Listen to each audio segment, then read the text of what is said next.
pueden ver con Merlín del Cid, que él está justo ahí con los salvadoreños, esperando este momento tan esperado, porque como nos lo dice nuestro compañero José Levi, fue bastante complicado el proceso, primero para la beatificación, pero antes para ser reconocido como mártir y así poder comenzar el proceso de canonización. ¿Cómo fue esta espera para los salvadoreños, Merlín? Larga, Jennifer, 38 años han tenido que esperar los seguidores de Óscar Arnulfo Romero para ver, como dicen muchos, cumplido un sueño, verlo santo y reconocido por la iglesia. Como te lo decía antes, muchos ya lo consideraban como tal. Es en 1990 cuando la iglesia salvadoreña inicia el proceso de canonización. Primero se establece el martirio por parte de la iglesia, por parte del Vaticano, y se establece que es por odio a la fe, y es por eso que en el 2015 se otorga la beatificación, pero es un proceso bastante largo, según lo dijo el cardenal salvadoreño Gregorio Rosa Chávez esta misma semana en el Vaticano, porque muchos funcionarios de gobierno hablaban mal de Óscar Arnulfo Romero ante el Vaticano, y eso había entrampado, había detenido el proceso de beatificación, y es hasta que el Papa Francisco llega a dirigir la iglesia es que avanza este proceso, él lo desbloquea y da luz verde para que continúe el proceso. Incluso Gregorio Rosa Chávez ha develado que cuando el Papa era obispo había platicado con él y en un momento le dijo que si él fuese Papa le otorgara la canonización, declararía santo a Óscar Romero porque él lo consideraba de esa manera. Y mira, curiosidades de la vida, él años después llegó a ser Papa y mira lo que está ocurriendo ahora mismo. Estamos a pocos minutos de poder ver ese proceso donde la iglesia declare santo a Óscar Arnulfo Romero. Jennifer. Tengo que preguntarle, padre, usted que es el experto, ¿se puede comprender la santidad desde diferentes conceptos dependiendo del papa que esté en ese momento? Porque al parecer este papa es más terrenal, hay que decirlo, más al lado de la gente, un poco más allá, me atrevería yo a decir que simplemente del milagro, que puede como ya decir, vamos a poder santificar a esta persona. Que hay que comprender que la santidad, el concepto de la santidad en la iglesia no parte precisamente de unos ciertos protocolos simplemente religiosos. La santidad es la obra, la acción del Espíritu Santo en la vida de una persona, que revela precisamente que esa persona se ha encarnado, por decirlo, la realidad en la que vive. La ha asumido de una manera especial, con una actitud de relación con Dios, de tal manera que esta persona le ha dado una nueva lectura a la vida. En el caso de Óscar Arnulfo Romero, podemos interpretar la santidad como esa sensibilidad total con las personas que están sufriendo. Y podríamos decir que él padece con los que están sufriendo.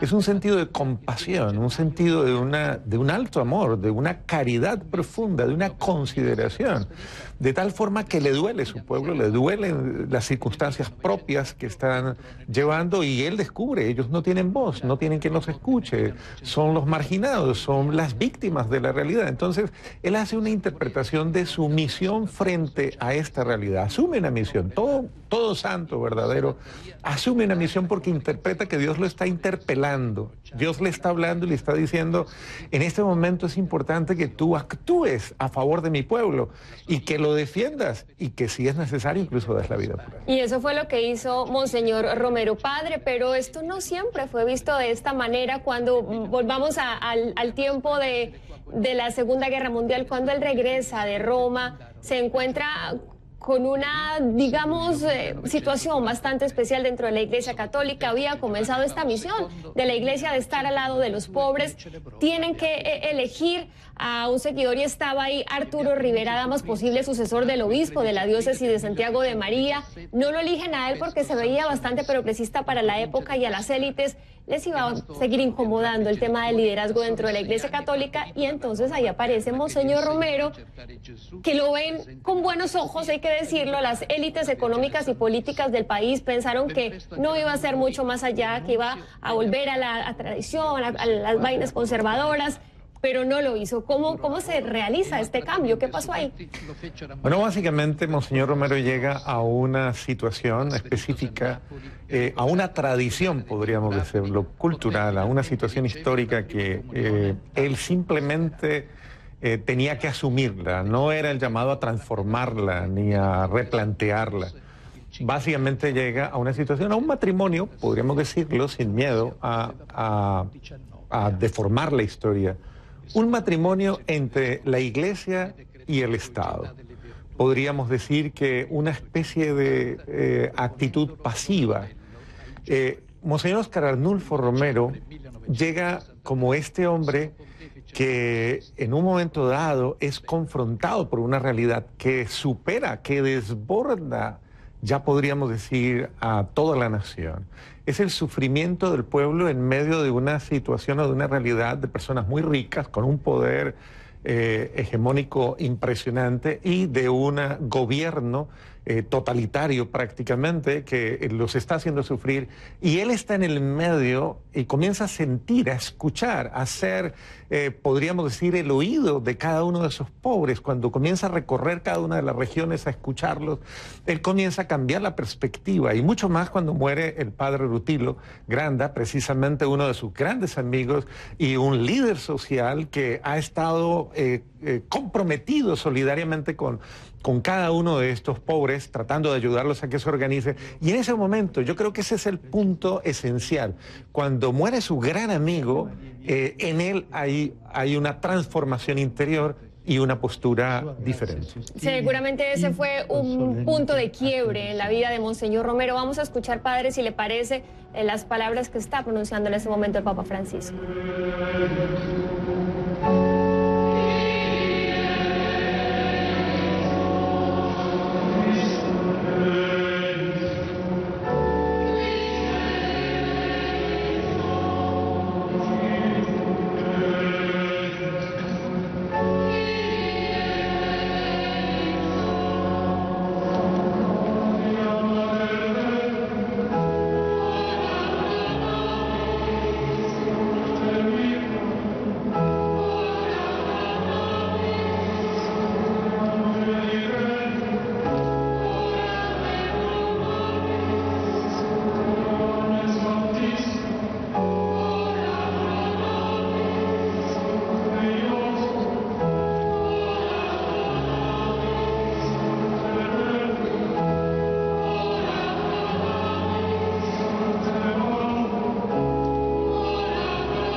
Preces populi tui quesumus homine benignus admit, ut famulatum nostro gerimus et tibi placeat, et ecclesiae tue proficiat incrementis, per Christum Dominum nostrum. Amén.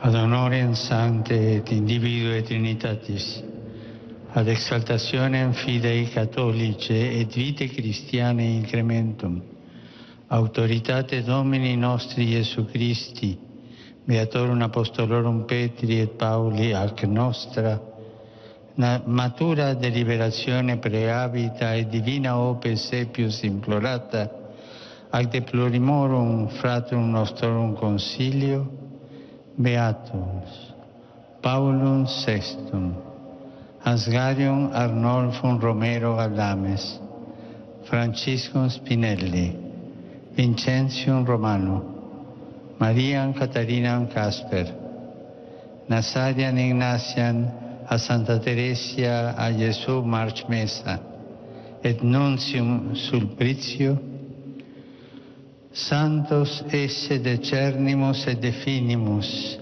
ac Santorum catalogo ascribimus, statuentis eos in universa Ecclesia, inter santos pia devocioni recoli devere, in nomine Patris et Filii et Spiritus Sancti. Amén.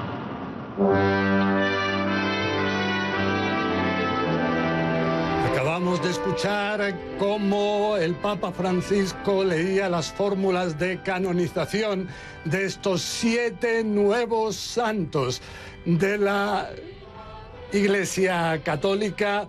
Ya se puede hablar de Santo Romero de las Américas, se puede hablar de San Pablo VI y de los otros 5 nuevos santos de la Iglesia. La fórmula, la traducimos, es en honor a la Santísima Trinidad, para exaltación de la fe católica y crecimiento de la vida cristiana, con la autoridad de nuestro Señor Jesucristo, de los santos apóstoles Pedro y Pablo y la nuestra, después de haber reflexionado largamente, invocando muchas veces la ayuda divina y oído el parecer de numerosos hermanos en el episcopado, declaramos y definimos santos a los beatos, ahí dijo los nombres de los 7, y los inscribimos en el catálogo de los santos y establecemos que en toda la Iglesia sean devotamente honrados entre los santos en el nombre del Padre, del Hijo y del Espíritu Santo. Esta ha sido una fórmula que sin duda es conmovedora para Francisco, conmovedora para todos aquellos que veneran ya a estos beatos desde hace tiempo y ahora pueden él también venerarlos, pero junto a toda la Iglesia universal.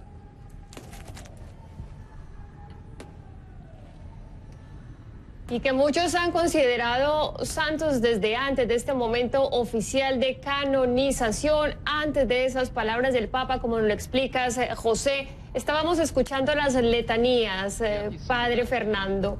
¿Qué significa esto para el mundo católico? La letanía ya es precisamente dentro de la liturgia de la Iglesia. Es el momento en el cual la Iglesia militante, es decir, peregrina, nosotros, los que estamos celebrando la vida, nos unimos a la Iglesia triunfante o a la Iglesia celestial, a la de los bienaventurados y aquellos que ya nos han antecedido y que están precisamente alrededor de esta gloria de Dios y de esta gloria humana, porque es importante no distanciar el cielo de la tierra. Todos aquellos que llamamos santos son personas que cumplieron una misión en un contexto histórico de sus vidas y que de alguna manera fueron impulsores, motivadores y fueron signos y ejemplos de virtudes heroicas, de virtudes cristianas. y por ello son inspiradores de vida. Entonces se invoca la presencia de los santos como intercesiones, diciéndole intercedan por nosotros, rueguen por nosotros para que nosotros también podamos llegar a lo que ustedes han llegado. Como una primera conexión con este nuevo mundo. Vamos a seguir escuchando, Padre, la ceremonia de canonización.